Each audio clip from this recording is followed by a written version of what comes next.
Gentlemen, I see a lot of people talk a big game today. They say they want to make a lot of money, they want it fast, and they want it easy, right? Especially people in their early 20s, teenagers as well, 18 years of age, 19 years of age, even people in their 30s. They want to make $1 million. They don't know the first thing about money.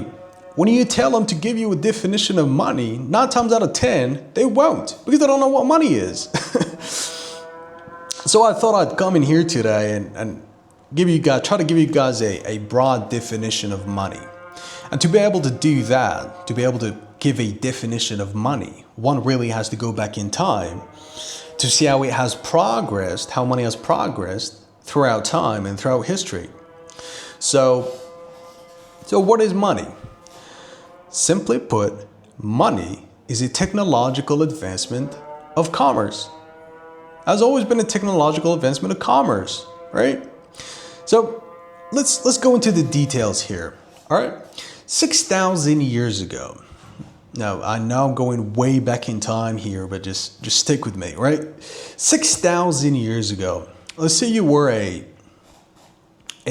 salesman who's doing pretty well for himself. We have 25 cows and 25 mules. That's everything you have, right? Let's say one day you were walking around town and you so suddenly you stumbled upon an incredibly beautiful plot of land. It stopped you on your tracks, right? So you just stood there and you're just looking at it and you think to yourself, I'd give everything I have. I'd give anything to be the owner of this land. And so now you have to walk around. You have to find the owner of this plot of land, so you can try to talk him into letting you buy his land, right? And so you do that. You find the man and you talk to him and you say something like this. You say, listen, Mr. Sir,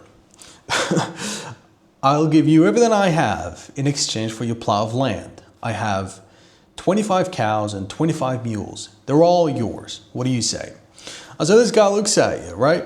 And he says, my friend, I am in no need of cows and mules.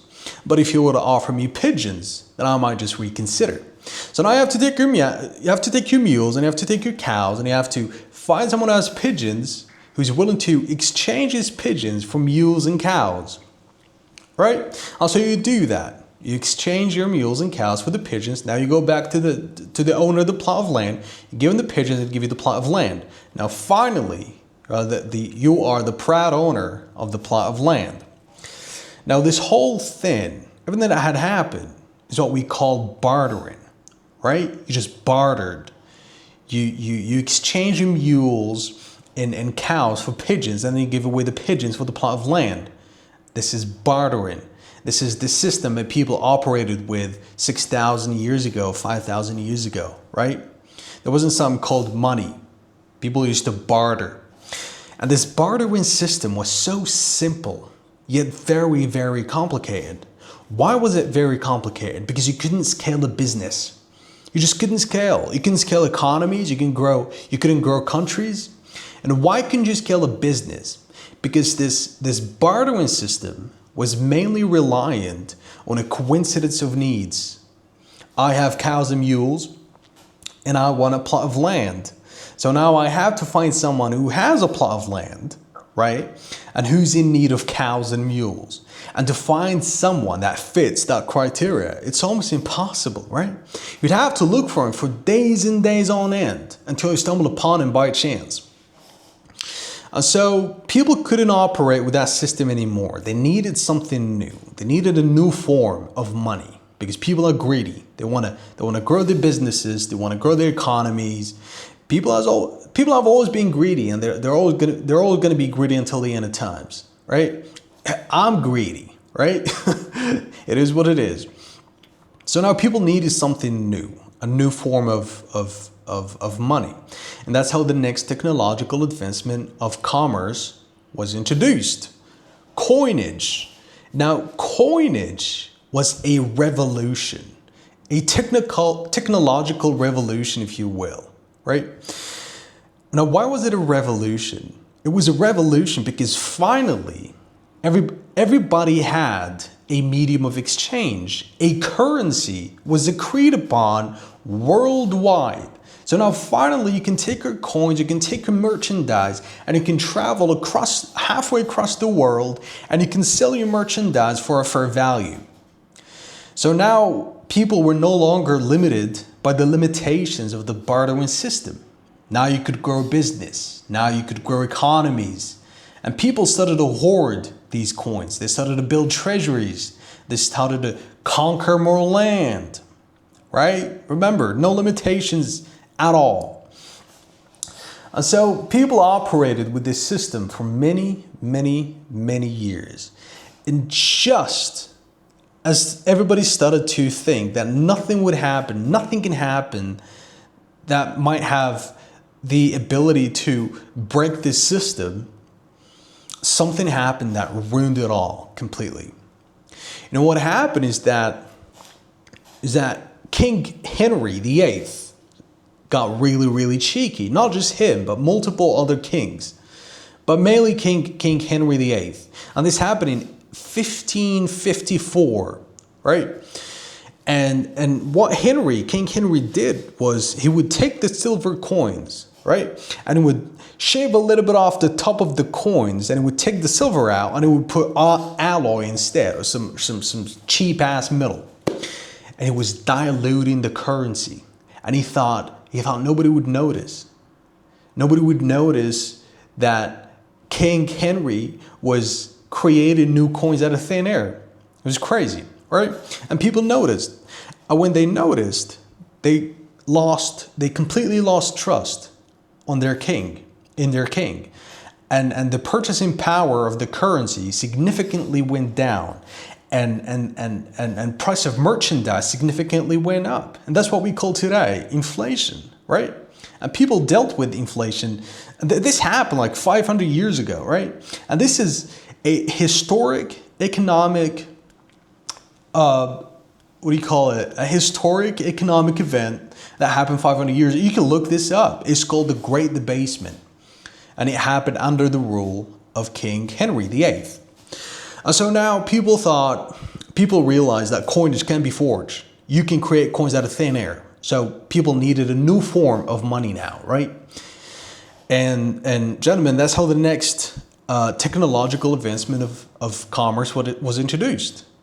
And what was it?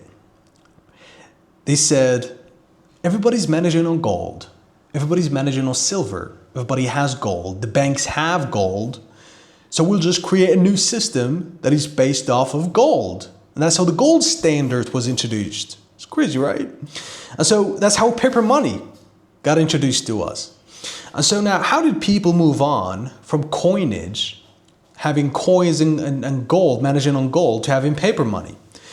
Let's say you had 5 kilos of gold and you wanted to buy a plot of land with that 5 kilos of gold. You couldn't put that gold in a bag and start walking around town and try to find that plot of land or try to talk to the owner of that plot of land. You'll be advertising to the whole world that you have gold. You'll be mugged before you get anywhere.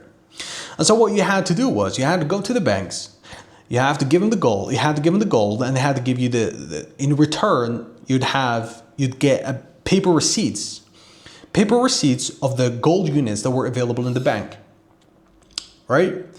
And so people operated with this system for many, many years. And yet again, just when everybody thought that nothing would happen that can break this system, something happened that ruined it all completely. and just like Henry VIII and other kings got cheeky, and they started to dilute the currency by taking silver out and putting some cheap metal instead. What banks started to do, they started to print out more money than the gold that was in the banks, because the currency of that time was pegged to gold. So you couldn't print out more money than the gold that was available in the bank. But they did that. They just printed more money than the gold that was available. And they thought nobody would notice. But the French did. The French noticed. And so they thought to themselves, well, hold on. Look at Look at these bastards, these cheeky Americans, right? They're printing out more money, handing it out to people, more than the gold that they have in the reserves. So they came in and they wiped out all the reserves, collapsing the economy. And so yet again, people found themselves at such a dreadful situation and they needed to move on quickly, right? And so how did they move on from this dreadfulness, right? The big guys in the black suits came in and they said, well, what can we do now? What can we do? If we can just get rid of the gold standard, we'd be able to print out as much money as we want and the currency will no longer be pegged to gold. So let's just do that. Let's get rid of the gold standard. And so just got rid of the gold standard. Just like that, right? It's just like a joke, a big joke. Now the gold standard was abolished, right? It was put to complete pause. Now banks could print out as much money as they wanted and the currency is no longer pegged to gold. And that's exactly what happened. They just started printing more money and more money. And that's how, and now credit cards rolled around, right? That's how now we got introduced with credit money, credit creation, fiat. Now finally, you can exchange services and buy stuff with a piece of plastic, a credit card. But now we have the battle of what kind of digital money we want to adopt. Is it credit cards? Is it crypto? Is it this? Is it that? We don't know. And within these new crossroads of technological advancement of money, we have something that was born that is called Bitcoin. Gentlemen, Bitcoin is the open, permissionless open ledger. Everybody knows how much of it exists, has a limited supply, has more demand than the available units for it. It's just a natural solution to all the money problems that we have today, right? So let's do a bit of a recap to see how money has progressed throughout time. We started off with the bartering system, right? And then we moved on to coinage, and then from coinage to paper money, and then to credit creation, credit money, and then to DeFi Bitcoin. Now, what's amazing about this transition, going from bartering to all the way to the last form of money, is that the bartering system was based on a peer-to-peer transaction with two parties, so no middleman that can mess around with your transaction. And with Bitcoin DeFi, we have the very same thing. A peer-to-peer transaction with two parties with no middleman. It's like going back 6,000 years to the bartering system and exchanging gold bar for gold bar. It's crazy, right? It's just the natural evolution of money. It is the natural evolution that one day was always going to happen. And when you think about it, like I've laid it out to you guys, it's just mind-blowing, right? So I think I'm gonna cut the video here, talk about this some other time, but I hope that you've learned a thing or two from my video, from my speech. Yeah, but I'll catch you on the next one, yeah? All right, guys. Cheers.